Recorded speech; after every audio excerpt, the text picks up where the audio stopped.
The Kidney Center started as a kidney unit in 1995. Dr. Helen Caro Pastolero, a nephrologist, joined SPHI to lead the Kidney Center. She worked in close coordination with the administrator, Sister Norma Manzano, SPC.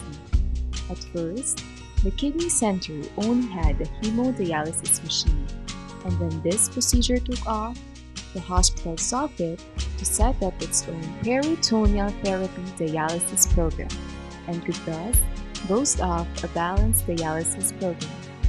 Enlisted for the Kidney Center were Dr. Romulo Barameda, a general surgeon, and Dr. Hazel Yadaw Oro, a nephrologist, who were sent to train for 3 to 4 years at the National Kidney Transplant Institute in Manila. Dr. Barameda in transplant and vascular surgery, and Dr. Oro in general and transplant nephrology. While they were in training, the hospital was preparing the infrastructure of the transplant program with the support of the National Kidney Institute and the Philippine General Hospital. When Dr. Barameda and Dr. Oro came back, the center went in full swing.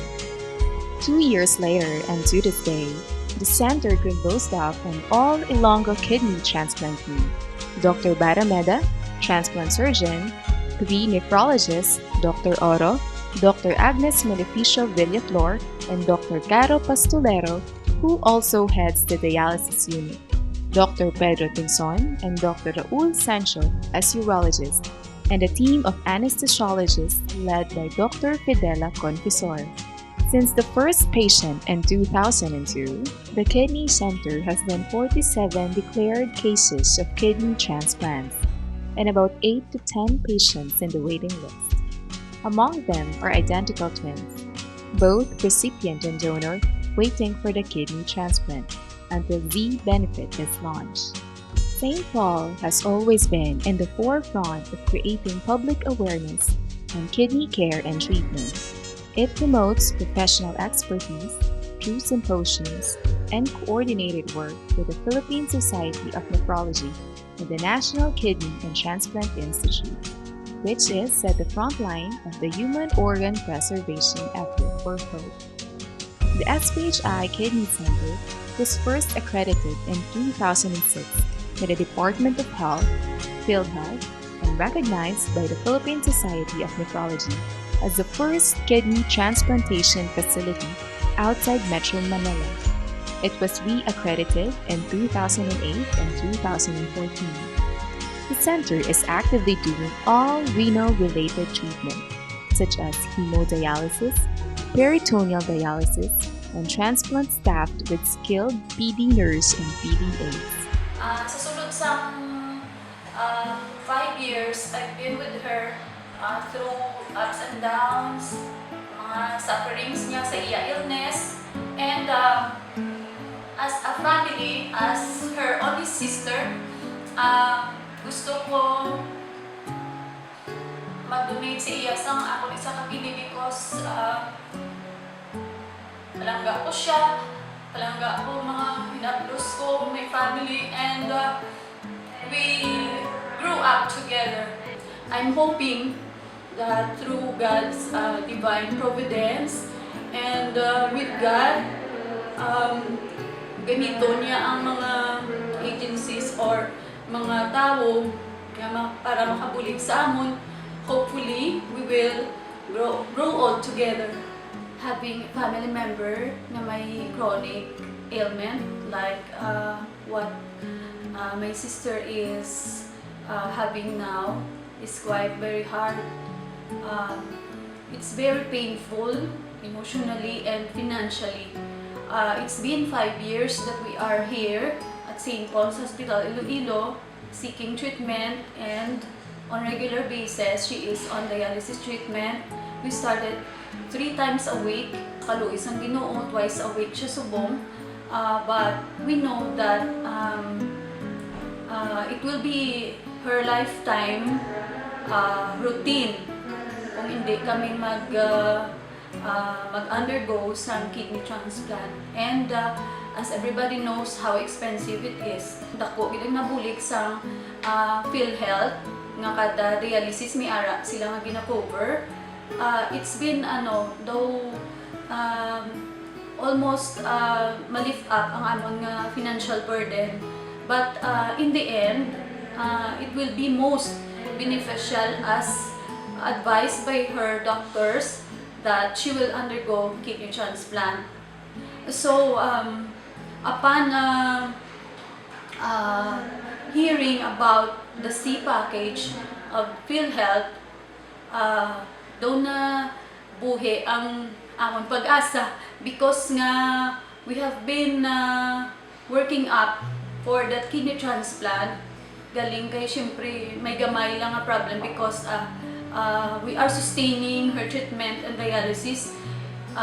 Accompanied by that, we will be preparing for the transplant. So daw kabudlay mag-support nga sige man ikaw spend sang para sa maintenance niya ng mga treatments. Personally, I was so grateful that our prayers ginsabak ni God, siguro we will be giving this our full 100% dedication nga makaya namon kay because we know this is a very great opportunity and once in a lifetime na ginhatag sa amon to prolong life and to enjoy almost another half of a lifetime together.